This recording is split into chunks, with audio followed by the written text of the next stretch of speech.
Supreme Court justices will hear arguments in a landmark case regarding former President Donald Trump. The High Court will determine whether Colorado can exclude the former president from the state's 2024 presidential primary ballot under the 14th Amendment. NBC's Bree Jackson is in Washington with the latest. Whether former President Trump can legally be on the 2024 ballot is a question before the High Court today. This after Colorado's Supreme Court kicked the GOP frontrunner off the state's Republican ballot, citing his role in events leading up to the January 6 attack on the U.S. Capitol.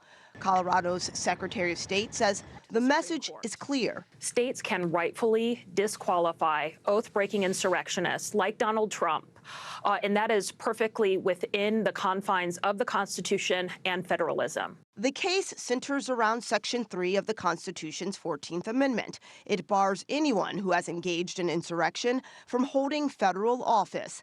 Trump claims the case is an effort to stop his latest run for the White House. They want to silence me because I will never let them silence you. The Trump campaign called Colorado's state Supreme Court decision flawed, and his lawyers appealed to the Supreme Court.